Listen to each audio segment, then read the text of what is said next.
Hello, everybody. The Nameless Narcissist here once again. A simple man diagnosed with MPD, giving you the facts on narcissistic personality disorder and the things that go on in my head.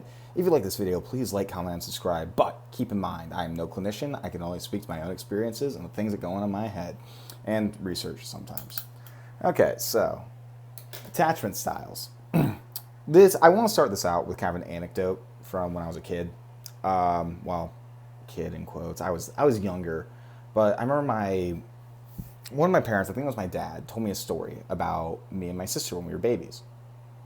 Now, keep in mind, I am diagnosed with narcissistic personality disorder. My sister is diagnosed with borderline personality disorder, and before she left treatment, she was diagnosed with a conduct disorder, which will likely turn into antisocial personality disorder, but we aren't 100% sure, just because she has not sought treatment. So keep those things in mind as I go along with the story. My dad told me how when I was a baby, there was like this, and also a child, there's a huge difference in how I would act and how my sister would act. My parents would put me down as a child, and I just wouldn't do anything. I would just sit there and, try just fucking around with shit, right? Probably playing with my toes, whatever, what kids do. But on the other hand, my sister, when they would put her down, she would cry and cry and cry until they came back. And I think the difference between this is so interesting, and this continued to childhood, right? Once we were both old enough that we could kind of talk on our own and walk around, do stuff like that. My sister would never let go of my, let's say we went to a beach, right? My sister never ever would leave the side of my dad. I, on the other hand, would go and make friends with other people. I would find somewhere else. I'd play on my own. I didn't want to be around my parents. It's interesting, though, because a study done in regards to attachment styles is that when you're a narcissist, you're more likely to have a avoidant dismissive attachment style. And that tends to happen, and if you're a child and you're left alone enough, you'll cry, right? You're going to try to get your needs met. You're going to keep doing that over and over again. But when those needs never come, they stop. They stop. And the interesting thing is that although you can't see any distress on these children, it is still there. If they can do certain tests with hormones and shit like that. But they learn how to internalize it. They learn how to ignore it. On the other hand, for a anxious attachment style, it's more of along the lines of my sister, which is more associated with borderline personality disorder. They're going to be crying and crying and crying until somebody gets there. And let's apply this now to me as an adult. I despise the idea of me needing anybody. I hate it, and I find people who do need anybody pathetic. Nobody will take care of me except for myself. And so I'm going to make that happen. And for my sister, I always noticed it felt like she was always searching for somebody for the person that was going to save her, almost. The person that was going to fix everything for her. And I sit there and I think, that person doesn't exist. Why are you trying? The borderline the borderline is constantly worried that their caregiver is never going to come back. The narcissist has accepted they aren't coming back.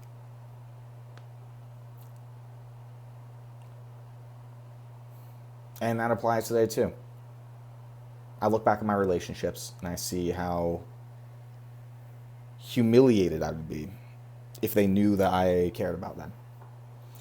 If they knew that if they thought that for one second they thought that I was needy or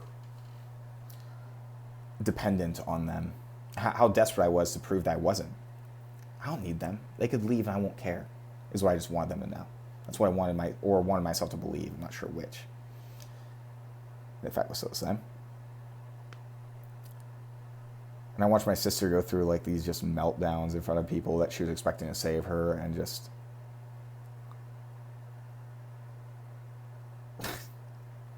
I mean, trust me, nobody could really save my sister. Shit.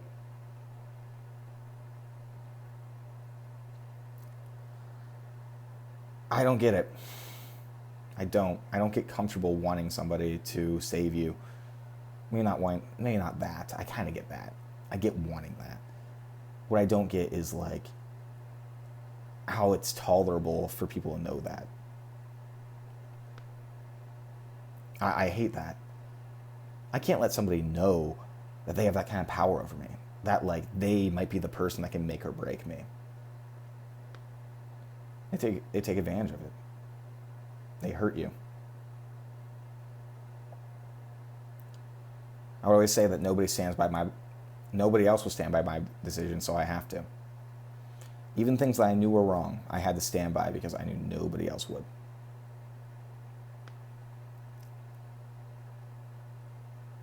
I knew that nobody was coming back. As a child, that there was nobody that was going to save me. Nobody cared enough. And it's no wonder, right, why.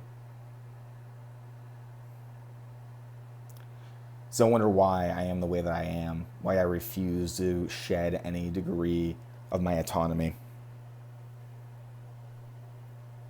Because I know that you won't save me either. I desperately want you to, right?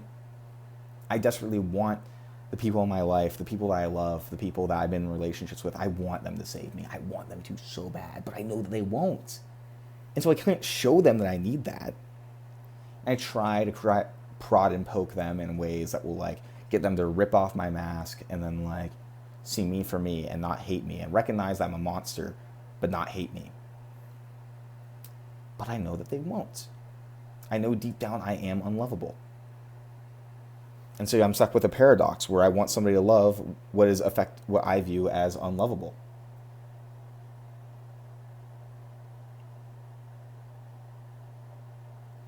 And it feels like because of all that, every relationship I've ever had has just been this horrendous failure. This failure to finally connect to somebody and like let somebody love me, and vice versa, them let me love them. Man, that was a weird way to say that. It's just there's nobody.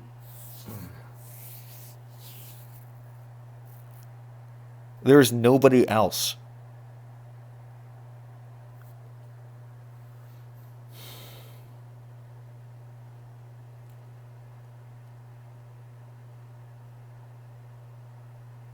And then I guess that's why I'm so lonely, right?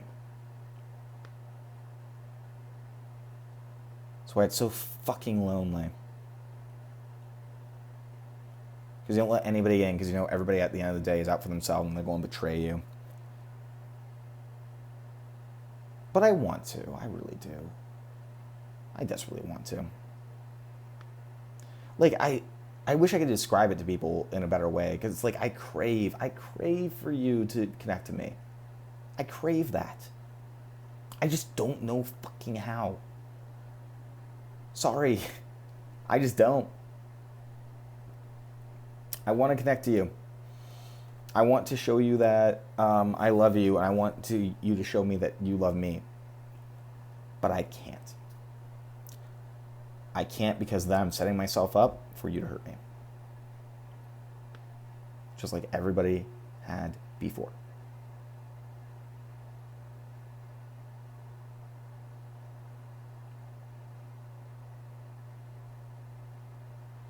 And I get it how it looks from the outside, right? Is that you're constantly giving your love and that we're like basically just like taking it and just like throwing it on the fucking ground. But it's not like that. It's more like I think it's a trick. That you're going to take it away. You're going to hang it over my head like it's a fucking carrot on a stick and tell me to behave, and then as soon as I don't, you're going to take it away. And I don't fucking need that.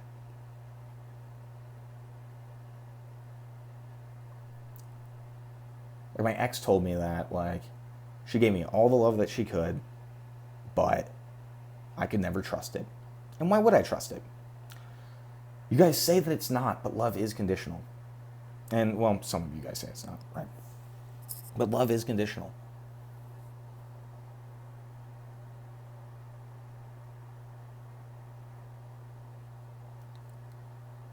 And it feels like the only condition that matters. And it's like, you never know what the fucking conditions are. That's a big thing. You never know what the conditions are. So you have to guess. And you can't guess because what if you miss one? So you have to be perfect. You have to be perfect for anybody to ever care about you. And that's just reality. Any of you with partners right now, tell me, do you really think there's nothing that you could do that would make them stop loving you? Go stab their mom. Will they still love you? I doubt it. Love is conditional.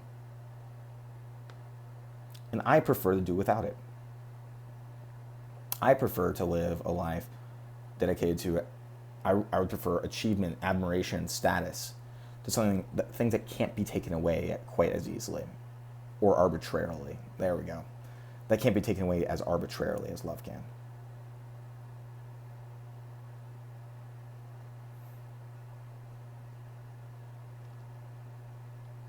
And you know, it's funny because it's such a self-fulfilling prophecy, isn't it? We're convinced that you want to take love away from us. So we basically sabotage a relationship. I look back on most of my exes and I think, no, they're the ones that took love away from me, despite that ostensibly not being true. I'm the one that made them take love away from me. But I guarantee you that all of you guys, I guarantee you your exes feel the same as I do, which isn't healthy and is the wrong way to view things, I know.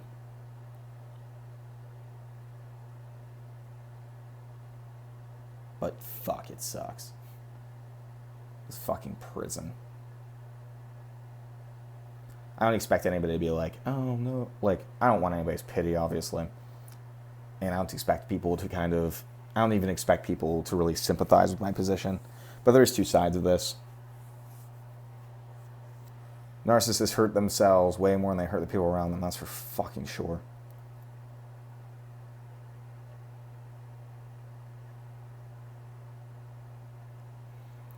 Well, that's that though. Hope you have a good day. Take your fucking meds.